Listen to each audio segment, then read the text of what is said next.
name is Haley Decker. This is my patient education simulation for Juniper. And I apologize in advance for the camera angle. I'm just working with what I got. So let's get started. Hello, Mrs. Juniper. My name is Haley Decker. I am the Rock Valley nursing student, and I'm going to be going over your discharge education with you. So the first thing I want to do is check your medical band, just verify that everything's correct. So Juniper, birth date is 8/18/88, medical record number correct, and you're allergic to sulfa? Just verifying, all right. So, have you thought about a name for the baby girl yet? Oh, that's cute. Okay, so you are getting discharged home today.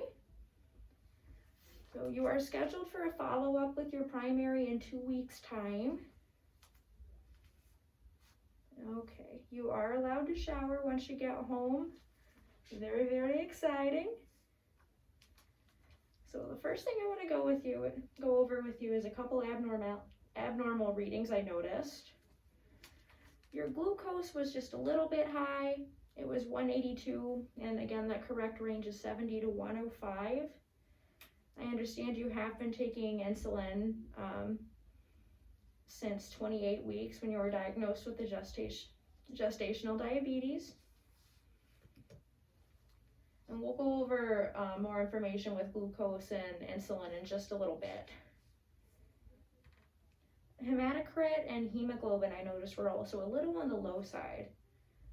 Hematocrit was 33. We want that range to be 36 to 47. Hemoglobin was 12.3 to 16.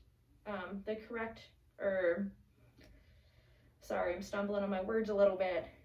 The desired range we'd like to see there would be 12.3 to 16. Yours was 11.5.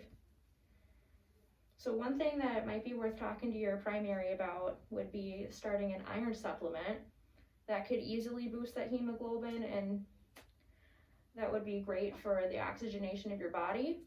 When you have the hemoglobin at the proper level, the oxygen binds better to your blood cells. So the third thing we're going to go over is pelvic rest. You are on pelvic rest for 2 weeks.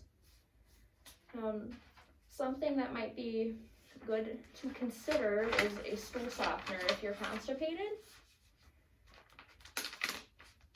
Sometimes when you're constipated and you're just really pushing and trying to poop, that can actually strain those pelvic muscles. So something like an osmotic agent like Miralax or even a softener like Colace could help ease the passage if you're feeling a little constipated. We just really don't want you straining those pelvic muscles right now. The fourth thing is no heavy lifting. Really just don't lift anything heavier than baby right now.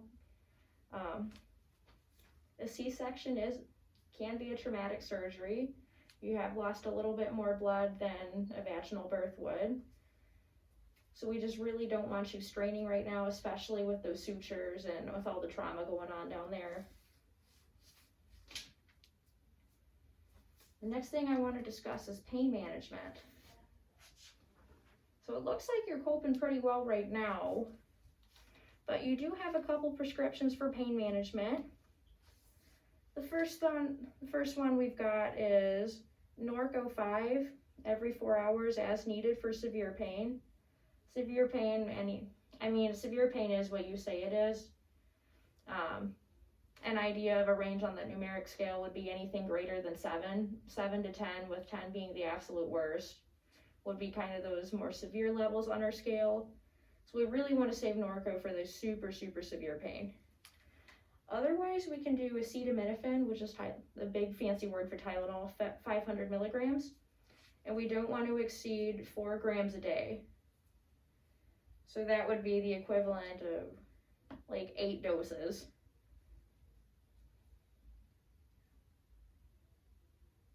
Yeah. So the double check in my head, sorry about that. Or the other one we have is an as needed basis is ibuprofen 600 milligrams every 8 hours. The Tylenol works as an antipyretic and analgesic, which those are big fancy words for fever reducer and pain reliever. Ibuprofen is similar. It can help reduce inflammation and helps reduce some pain. Norco is an opioid analgesic, which means it is a pain reliever, but we also need to consider that that one is an opioid, which is why we want to save that for your more severe pain, because there are the risk of addiction with opioids, as well as some of the more severe complications like nausea, vomiting, constipation, dizziness, and drowsiness. Especially with dizziness and drowsiness, if you're taking Norco, we really want you to change position slowly, which you should already be doing since you are recovering from a surgical procedure right now.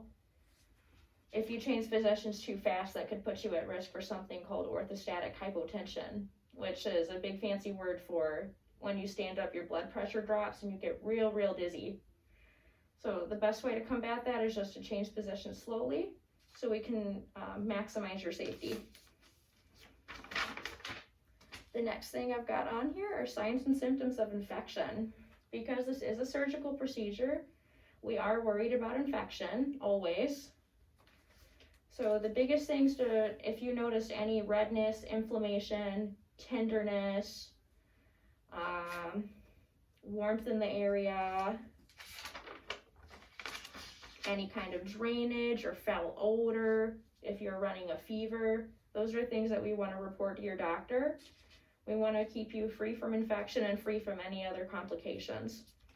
Especially if you notice you or baby have a fever of 100.4, go to the ER immediately and call your primary. Especially in the first 10 days of the postpartum period, it's really important that we make sure your fever is not above 100.4.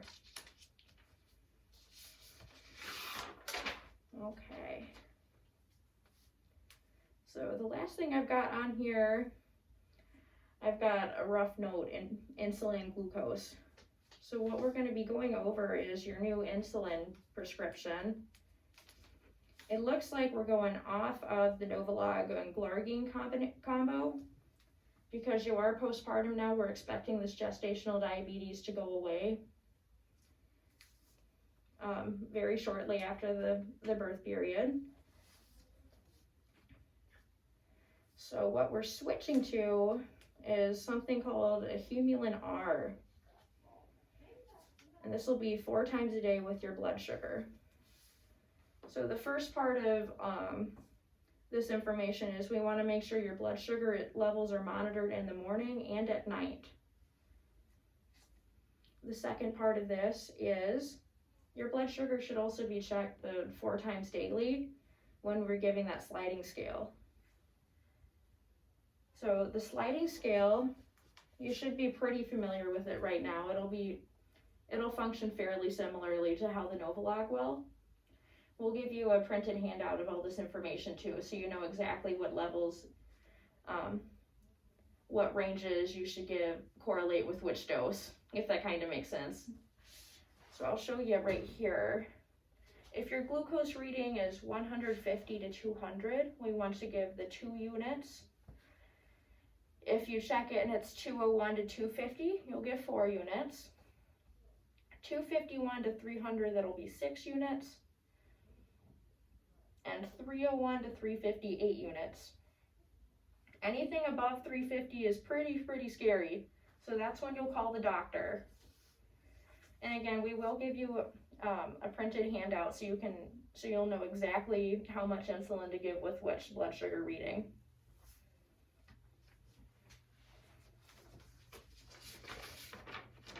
And I've just got some more information on your Humulin R, because this will not be the Novolog and Glargine combo. The Novolog was a rapid acting, if you remember when your doctor was talking to you about that. And the Glargine was a slower, it was a once daily. So Humulin R is also a rapid acting insulin, or a short acting insulin, my bad.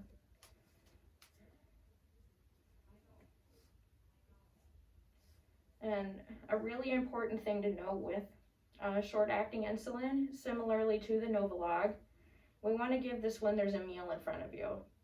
We don't want to wait to order food or to go get food after you've given the insulin, because that could put you at risk for a hypoglycemic crisis, which means low blood sugar crisis. And if you notice you might be having low blood sugar, you may start to feel cold and clammy. You may start to feel sweaty, fatigued. You may feel dizzy. The important thing to do there is take a glucose tablet if you have one on hand. Otherwise, eat something sugary to get that sugar up. The best thing you can do is eat something like a simple carbohydrate like crackers and maybe with some peanut butter to have a protein to balance out that carbohydrate. The carbohydrate is taken in by your cells quickly, and the protein will take a little bit longer for your cells to digest. Otherwise, the best way to avoid any of that is to make sure you take this with a meal. So once the meal is in front of you, it's okay to give the insulin. And it kind of works similarly to the Novolog also. The Humulin R just means Humulin regular. Regular insulin is the other term you may hear it called. It's just helping your cells take in the sugar and break that down.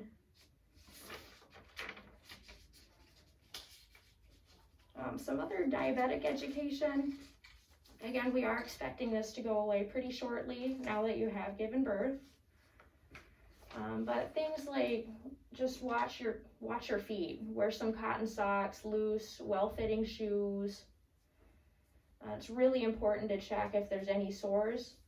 Sometimes your body gets at risk of not healing the best when you do have diabetes, so we just want to make sure we're looking over any skin, make sure everything is clean, dry, intact. And that's all I got for you, my dear. Any questions? Okay.